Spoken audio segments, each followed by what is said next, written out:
వినాయక చవితి పూజా విధానం, పాటించవలసిన నియమాలు. శ్రీమాత్రే నమః. అందరికీ నమస్కారం. ఈ ఏడాది సెప్టెంబర్ 7వ తేదీన శనివారం నాడు వినాయక చవితి పండగ వచ్చింది. విఘ్నాలను తొలగించే బొజ్జ గణపయ్యను పూజిస్తే కష్టాలన్నీ తొలగిపోతాయని భక్తుల నమ్మకం. ఈ సందర్భంగా వినాయక చవితి రోజున పూజలు చేసే ప్రతి ఒక్కరూ ఖచ్చితంగా తెలుసుకోవాల్సిన విషయాల గురించి ఈ వీడియోలో తెలుసుకుందాం. వినాయక చవితి పూజ గురించి తెలియకుండా భగవంతుడిని ఆరాధిస్తే ఎలాంటి ఫలితం ఉండదు. దేవుళ్ళందరిలో తొలి పూజను అందుకునే వినాయకునికి చాలా నియమనిష్టలతో పూజించాలి. విఘ్నాలు తొలగించే బొజ్జ గణపయ్యను ఆరాధించేవారు అనేక విషయాలు తెలుసుకోవాలి. అప్పుడే ఈ పూజకు పుణ్య ఫలితం. ముందుగా ఈ వీడియోకు ఒక లైక్ కొట్టి శ్రీమాత్రే నమః అని కామెంట్ చేయండి. వినాయకుని విగ్రహాన్ని కొనే ముందు దేవుని విగ్రహాన్ని జాగ్రత్తగా పరిశీలించాలని వేద పండితులు చెప్తున్నారు. మీరు కొనబోయే గణపతి విగ్రహంలోని తొండం కుడివైపుకు తిరిగి ఉందా లేదా ఎడమవైపుకు తిరిగి ఉందా అనే విషయాలను ఖచ్చితంగా గమనించాలి. వాస్తు ప్రకారం వినాయకుని తొండం ఎడమవైపుకు తిరిగి ఉండాలి. ఇది మీ శ్రేయస్సుకు, సంతోషానికి, అలాగే అదృష్టానికి సంకేతం. శనివారం నాడు వినాయక చవితి వచ్చింది. అయితే ఈ పండుగ ముందు రోజున శుక్రవారం వచ్చింది. సాధారణంగా చాలామంది పండుగకు ముందు రోజున ఇల్లంతా శుభ్రం చేసుకొని దేవుని పటాలను శుభ్రం చేసుకుంటారు. కానీ శుక్రవారం రోజున మాత్రం ఇల్లు దులపకూడదు, అలాగే దేవుని పటాలను కూడా శుభ్రం చేసుకోకూడదు. కాబట్టి గురువారం నాడు మీ ఇల్లంతా శుభ్రం చేసుకొని దేవుని పటాలను శుభ్రం చేసుకోండి. ఇక పూజకు కావాల్సిన సామాగ్రిని మొత్తం శుక్రవారం సిద్ధం చేసుకోవచ్చు. ఒకరోజు ముందుగానే వినాయకుని విగ్రహాన్ని తెచ్చుకోవాలనుకుంటే శుక్రవారం సాయంత్రం 5 దాటిన తర్వాత వినాయకుని విగ్రహాన్ని మీ ఇంటికి తెచ్చి దాని మీద ఒక తెల్లని వస్త్రం వేసి పెట్టండి. వినాయక చవితి రోజున గంగాజలంతో వినాయకునికి విగ్రహానికి శుద్ధి చేసి పూజా కార్యక్రమాలు ప్రారంభించాలి. ఇక వినాయకుని పూజలో ఖచ్చితంగా 21 రకాల పత్రులతో పూజ చేయాలి. 21 రకాల పత్రాలు దొరకలేని వారు కనీసం 11 పత్రాలతోనైనా గణేశ పూజను చేసుకోవాలి. అవి కూడా దొరకని వాళ్ళు మీ పూజలో ఖచ్చితంగా 21 గరిక ఆకులు ఉండేలా చూసుకోండి. ఈ వినాయక చవితి నాడు వినాయకుడికి గరిక సమర్పిస్తే మీ జీవితంలో ఉన్న సమస్యలన్నీ తీరిపోతాయి. గణేశుని పూజలో పొరపాటున కూడా తులసి దళాలను ఉపయోగించవద్దు.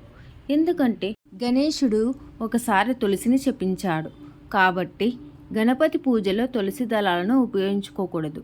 వినాయకుడు మధ్యాహ్నం జన్మించాడు కాబట్టి వినాయకుడిని పూజించాలంటే మధ్యాహ్నం సమయంలోనే మీ పూజను ప్రారంభించాలి. వినాయక పూజ శుభ సమయము 11 గంటల నుంచి 1:30 మధ్యలో వినాయక పూజను ప్రారంభించాలి. వినాయక పూజలో ఖచ్చితంగా కలశాన్ని ఏర్పాటు చేసుకోవాలి.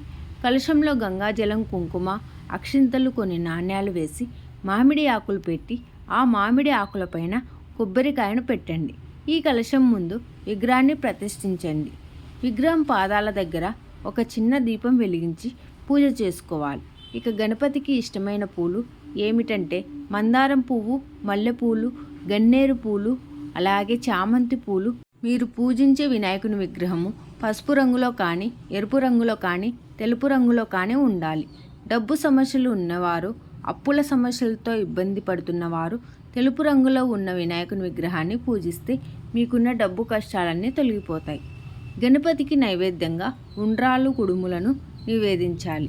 అలాగే గణపతి పూజలో ఖచ్చితంగా అరటి పండ్లు ఉండాలి.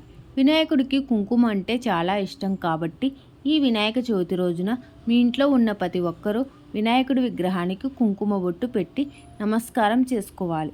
వినాయక చవితి నాడు మీ ఇంట్లో పూజ చేసేటప్పుడు మీరు తెచ్చిన వినాయకుని విగ్రహంతో పాటు ఒక పసుపు గణపతిని కూడా తయారు చేసి మీరు తెచ్చుకున్న వినాయకుని విగ్రహం ముందు ఈ పసుపు గణపతిని ప్రతిష్ఠించుకోవాలి. వినాయకుని పూజలో లక్ష్మీదేవి విగ్రహాన్ని పెట్టుకున్న, లక్ష్మీదేవి చిత్రపటాన్ని పెట్టుకున్నా చాలా మంచిది. ఈ వినాయక చవితి నాడు లక్ష్మీ గణపతిని ఆరాధిస్తే మీ ఇంట్లో డబ్బు కష్టాలే ఉండవు, విపరీతమైన ధనలాభం లభిస్తుంది. జ్యోతిష్య శాస్త్రం ప్రకారం వినాయక చతుర్థి నాడు చంద్రదర్శన నిషిద్ధం. అంటే వినాయక చవితి నాడు చంద్రుడిని చూడకూడదు.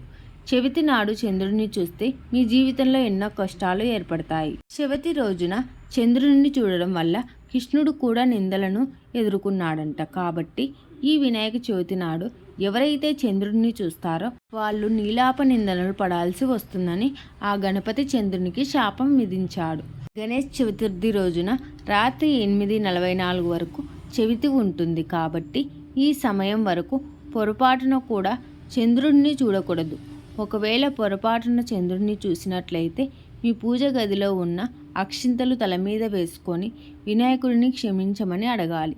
ఇలా చేయడం వల్ల ఇబ్బందుల నుంచి బయటపడతారు. అయితే వినాయక చవితి పూజను మాత్రం మగవారు చేస్తేనే మంచిది. పూజలో దీపం కూడా మీ భర్త వెలిగిస్తేనే మంచిది. ఈ చవితి నాడు మగవారు చేసే పూజకు రెట్టింపు పుణ్య ఫలితం లభిస్తుంది. వినాయక పూజలు చేయాలంటే ఎలాంటి మంత్రాలు రాకపోయినా పర్వాలేదు, ఏకాగ్రతతో ఓం గం గణపతయే నమః అనే మంత్రాన్ని జపిస్తూ ఇంట్లో పూజ చేసుకుంటే సరిపోతుంది. మనలో కొంతమంది స్త్రీలకు పీరియడ్స్ కారణంగా పండగ చేసుకోవడానికి కుదరకపోవచ్చు. అలాంటి వారు ఈ నెలలో సెప్టెంబర్ 21వ తేదీన సంకష్ట చతుర్థి నాడు వినాయక పూజను చేసుకోవచ్చు.